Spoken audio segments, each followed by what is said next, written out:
Welcome to This Explainer. Today, we're unpacking the fascinating science behind impulsive spending and giving you a really concrete framework to help you reclaim your time, your space, and your hard-earned money.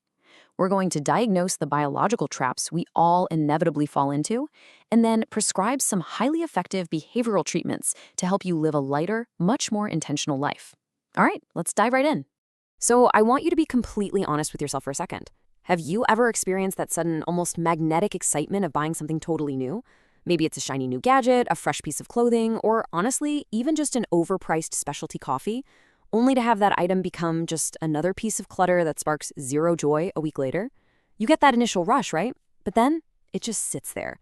If that sounds familiar, do not worry. It's not a moral failing. It's actually a completely predictable chemical reaction.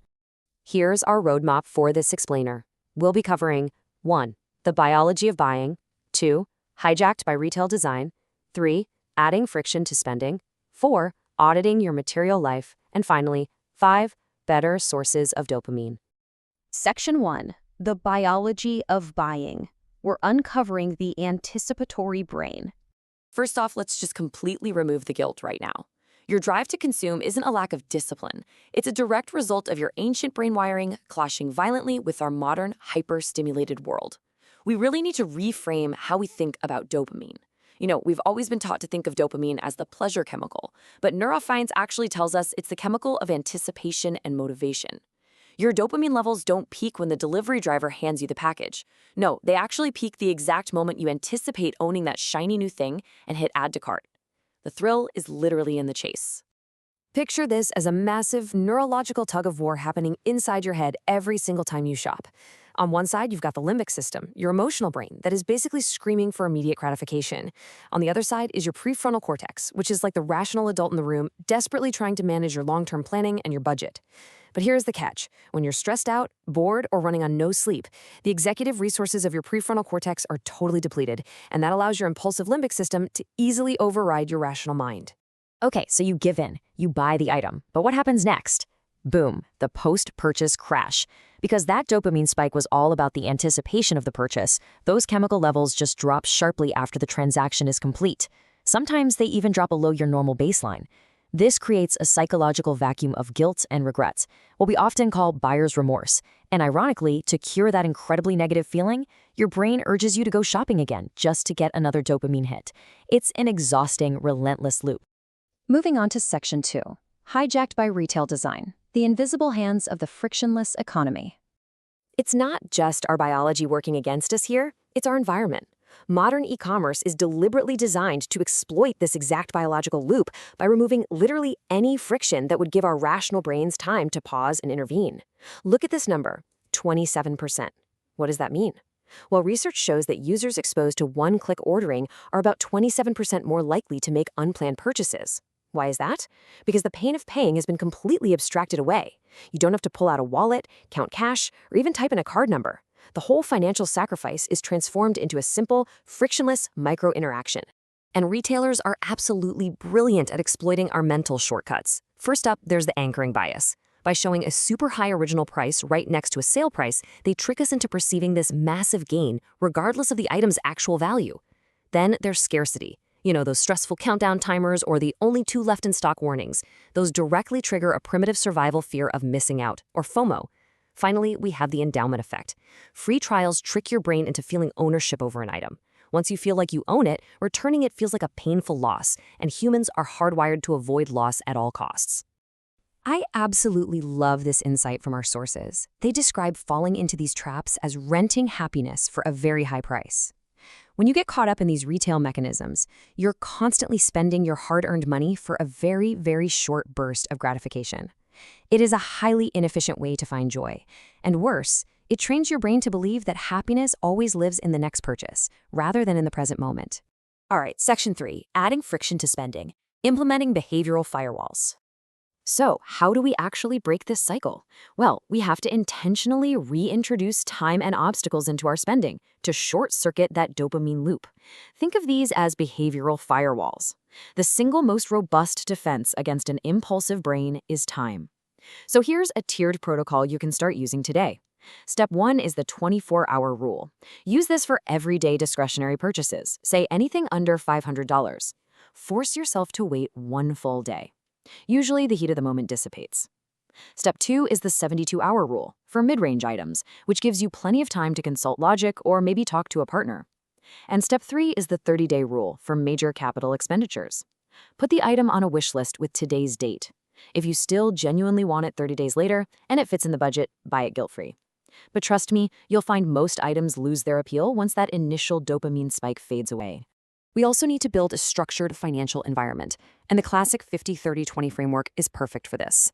Basically, you allocate 50% of your income to absolute needs, 30% to wants, and 20% to savings and debt.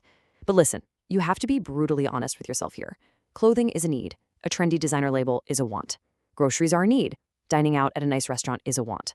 Establishing these hard boundaries stops your brain from treating all your available funds as potential fodder for instant gratification. And hey, let's not forget our digital environments. We need to practice what's called strategic de-automation. Go ahead and delete your saved credit cards from your web browser and all those retail apps. Force yourself to physically get up off the couch, go find your wallet, and manually type in those 16 digits. That little speed bump gives your prefrontal cortex the exact amount of time it needs to wake up.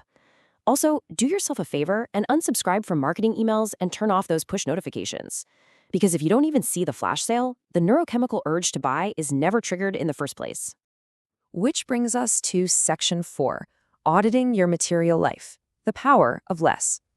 You know, sometimes the absolute best way to stop wanting more is to truly understand what you already have.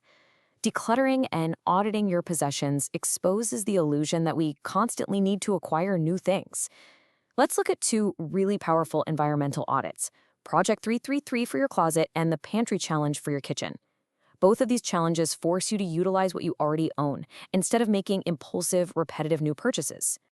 Let's dive into Project 333 first. The challenge here is to box up your excess clothes and wear only 33 items, and yes, that includes shoes and outerwear, for 3 full months. The benefits are honestly incredible. It completely eliminates the decision fatigue of staring blankly into a crowded closet every morning. It forces you to curate high-quality pieces you actually love.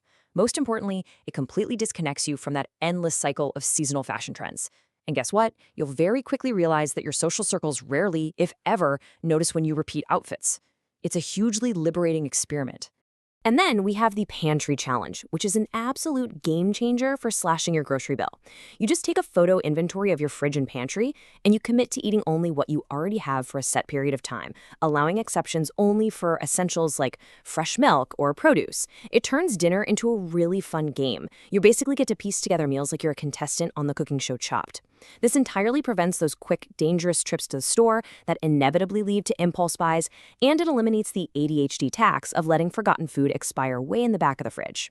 Finally, Section 5, Better Sources of Dopamine, Consumptive Substitution.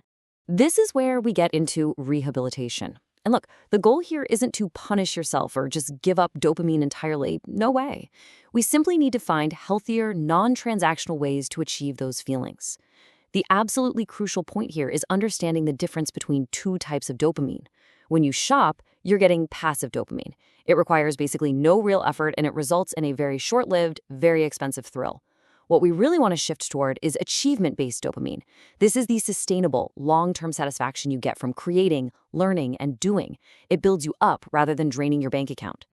So what are some healthy substitutes? Well, physical activity and exercise are fantastic. They release dopamine and endorphins while building up your overall resilience. Creative hobbies, whether that's painting, woodworking, or maybe just trying a really complex new recipe, provide a deep, lasting sense of mastery and progress. Social interactions and community volunteering light up your brain far more sustainably than scrolling a shopping app ever could.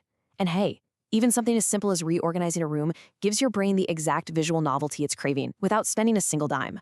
Which brings us to our final thought for this explainer. I want to leave you with a pretty provocative question. What could you create or achieve if you stopped spending your time and money on fleeting dopamine hits? Just imagine redirecting all that energy, focus, and cash away from impulsive consumption.